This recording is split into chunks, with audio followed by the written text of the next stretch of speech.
the Yogasutra that I'm commenting on is still about samadhi. And he talks about nirvichara samadhi. Now, all these terminologies are for many of you that are very interested in non-duality and meditation as a means to discover the self. You will intrinsically actually already have encountered a lot of what he's talking about. Is just not translated oftentimes in that manner. And what he's talking about is this discovery from first the standpoint of the separate self that seems to have glimpses of ultimate reality, that seems to have a union or a deep connection to, however you call that, absolute, the divine, universal consciousness, infinite intelligence. And even in this wording is part of your own finding, because what you are basically finding is infinity, which is undescribable. And also awareness itself is not describable. But however this glimpse first occurs to you is a way how your mind will then try to translate for yourself what is happening. Now, as these kind of glimpses or unions start to happen, what you start realizing is more and more of your actual unified nature. What it means is that it doesn't just show up as beingness, like consciousness that is connected. It actually shows up as objects of focus, objects that are perceived as these solid objects outside of yourself start to be revealed within you. Your awareness, what you actually essentially are, starts to reveal objects to you in a different manner than before. It is that they come alive in you and as you, and that there is no more no more conditioned idea of an object, of what is learned, of all these things that we usually put so that we can actually hold up this separatist illusion of a separate entity that somehow acts. And so in the last sutra, he talked about this kind of samadhi where the focus on an object is still very, very present, actually. And it is already very revealing, because for the first time, this separatist kind of notion isn't there. It is that something comes alive inside of you.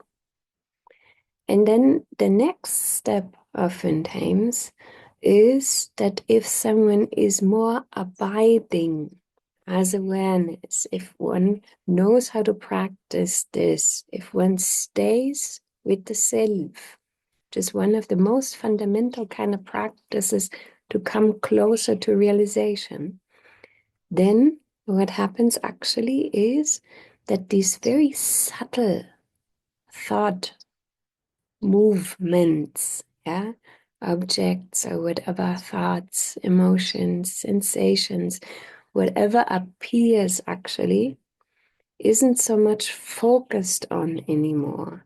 You're trying to not grasp, trying to not be so interested actually in the object that appears, even in such a profound meeting ground in which duality collapses and an object becomes alive in you. You are actually stepping yourself further back. You are residing and staying and keeping vigilant, keeping a distance to whatever appears actually.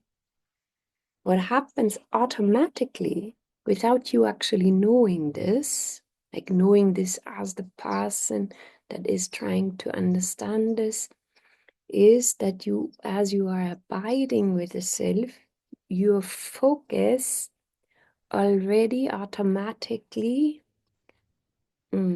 stays more with yourself as awareness. And what that sutra says is, as these subtle objects, thoughts, emotions, sensations, appearances, manifestations, your world is understood as appearing within you, you as awareness, but no longer your focus is on it, but your focus starts to stay with yourself. You're not, you don't take on all these promptings, these graspings. You're just staying as that. And what he says in the sutta is what I just said, namely, your attention automatically starts to be more vested and invested in awareness, the true self, and less in those graspable objects. And so a clarity can arise slowly on what is the self. And each one of you that is actually practicing abiding as awareness, starting to witness, but also then really staying alert and continuously not taking on, remaining vigilant, staying devoid. You notice that your clarity around what you are starts to increase.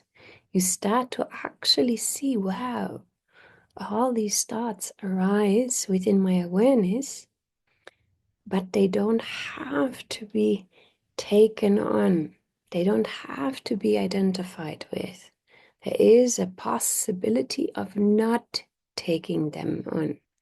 And the sutta says, then a clarity can arise about your true nature.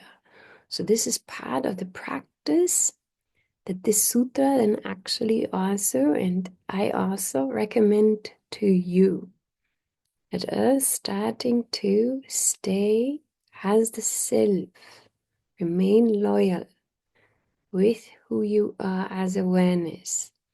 See this, see the momentum of the mind, the momentum that has shaped your sense of self, how strong this momentum also is. It is, if someone starts to meditate in this way, for the first time in their life, they actually become aware of what is this identification with the mind. What is this identification with thoughts that is often talked about? What have I identified with? What is actually the momentum of the mind? It's the first time you witness this force of thoughts and how thoughts are simply arising, coming and going, similar to a supermarket, and then they are being identified with. And so, as you are not taking on, there is a more chance for you to actually have a clarity around What is the self? What is this in which all these thoughts arise, but that isn't dependent on identifying with it? It is actually devoid, doesn't have anything to do necessarily with all these thoughts. And so that is this sutra that talks about the deepening experience actually of samadhi, deepening experience of what you can now practice and see and find and confirm. Always confirm for yourself these findings.